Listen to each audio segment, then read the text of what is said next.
Okay, let us see how this could be formed.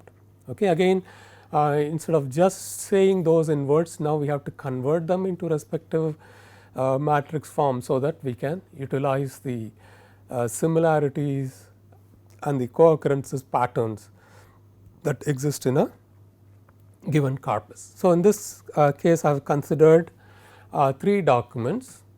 The first document is I love physics, second one is he hates math, third one is she loves biology. So, here we are going to be looking at the co-occurrences of word for each of the word that we are looking at.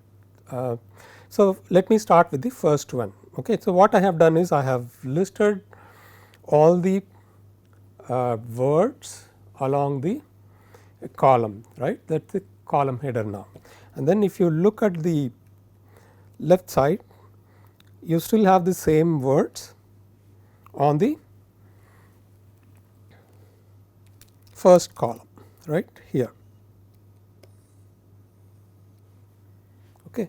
So, now what I am going to do is I am going to be looking at the first word I and then see what is the next word to I. So, if you want to fill up this particular matrix, let me go back to the first one. So, I have I here. So, I and I do not co-occur, correct. So, what you have is 0 here. Okay. So, I am using only a binary representation. Okay. So, now I love physics. So, we have love following I. So, we have a 1 here. Okay. And then I and physics, right. So, they do not occur together. So, we have a 0 here. So, in this way I keep filling all the elements in the given matrix. Say he and I do not occur together, he and hates, it should be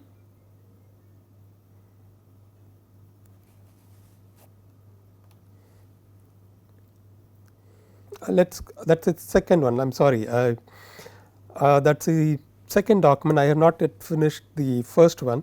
So, let us take the second word love, okay, and then I and love occur together, love and love do not occur together. So, love, the next word for love is physics. So, there is a 1 here, and then love and he 0, hates maths, these are all 0 because they do not co-occur, love and those words do not co-occur. So, in the same fashion physics, if you love and physics you have, and then physics and physics do not occur together, and rest of them are all 0 because they do not co-occur, right. And then the next document he, so he and I, he and love, he and physics, they do not co-occur. So, you may ask this question, so you can use this, right, in terms of either.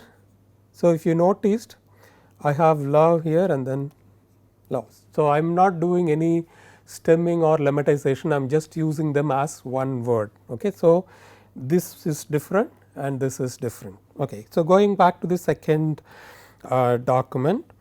So, there is nothing that occurs together between he and the first document. So, he and he 0, he and hates they occur together, max no, again third document. Okay.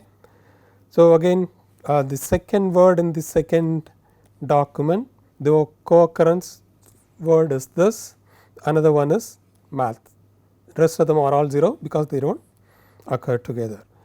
Okay. And the third one, so we have maths and hate, right. So, in the same way you keep filling them, okay, and you get a matrix of this. So, this is called a co-occurrence matrix. So, it is very similar to the binary incident matrix that you saw, the name is the same, but in this case instead of the document on this column earlier, we have the words. So, the words and then the co-occurrences of those words are plotted or picked up, and the values are filled in as 1 if they co-occur, otherwise the element is 0. I hope you understand this, right. So, now let us look at some interesting definitions. Earlier, I was just mentioning about 2 words, 3 words and so on, but there is a separate name for each of those. Unigram is something which is related to one word. So, if you are using a one word extraction, then it is a unigram extraction. So, we have been looking at unigram all throughout before this lecture. Now, we are going to be looking at 2 words together, 3 words together or n words together, and we call them as grams. Okay. If you use 2 words together, then it is called a bigram. Okay. If you use 3 words in a sequence, then it is called a trigram, or in general you can name this as n gram.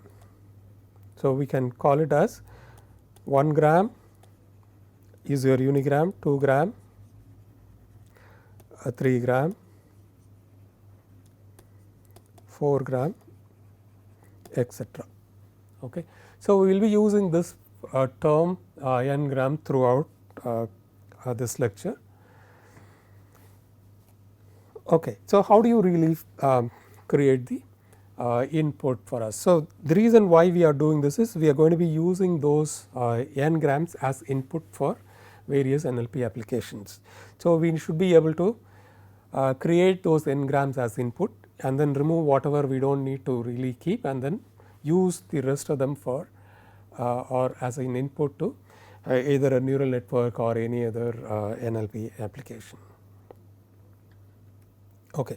So, now let us look at force document, but I will be using only this particular document to construct our n grams. So, in this case I have 3 columns.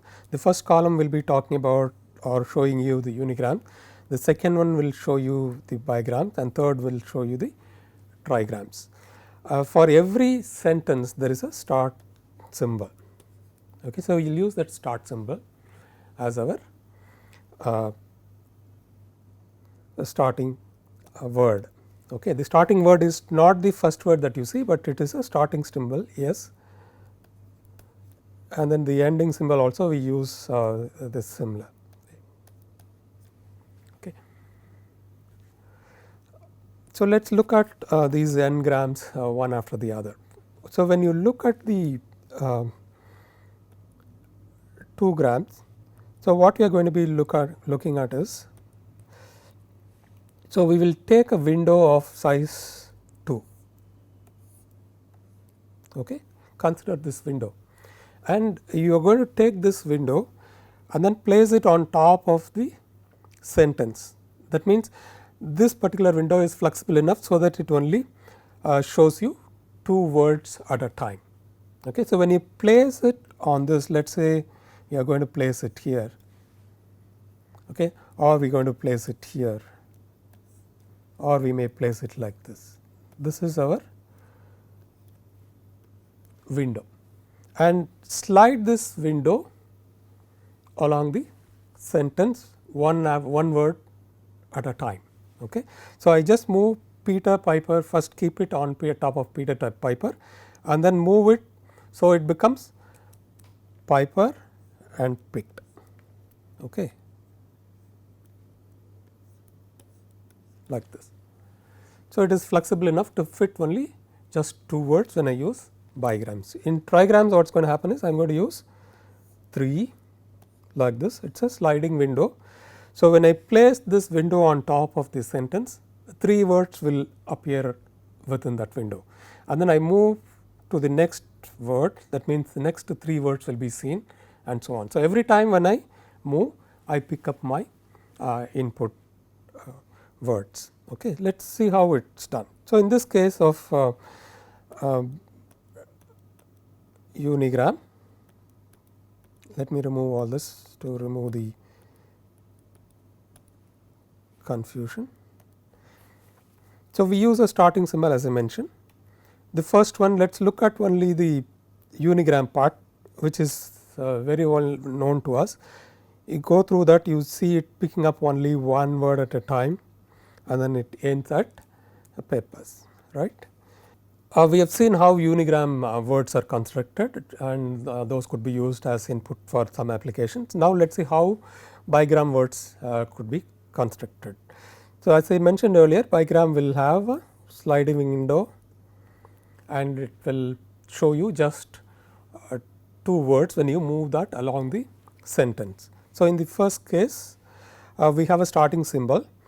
So, it will start with the starting symbol and Peter, okay. And then we move the window to the next one, so that it falls on top of, or it slides on top of Peter Piper. Okay. So, we get Peter Piper, and then you move on to the next one, Piper and picked as the next 2 words or bigram, and then picked as the next bigram, and so on. Okay. So, in this way you can complete the bigram operations. So, it is very, the trigram is very similar again. So, in this case, since we do not have when you want to place this, we want to include every word, right. So, I do not want to start like this. What is the most commonly used starting word of a particular corpus? You may want to get this particular starting symbol used, so that it is easy for you to get that particular word as the starting word. So, in this case I have 2 different starting symbols, and then I start with, right, and now slide this 3 window along the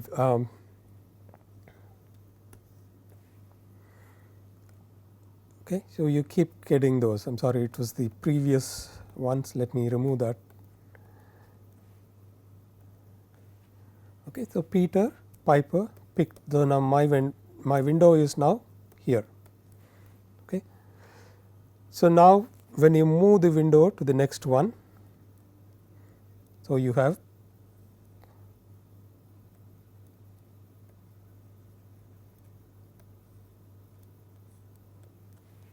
right.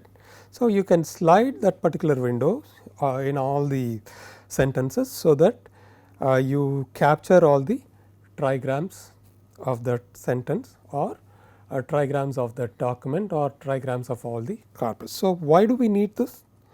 So, as I mentioned earlier, the co-occurrences of words are important for you to really understand the meaning of the word. So, in this case you can capture a bigram, trigram or 4 grams, depending on what would be your convenient size. Okay. As you move along the numbers, the more number that you traverse with respect to the window size, your accuracy would be better, but the complexity is going to be increasing.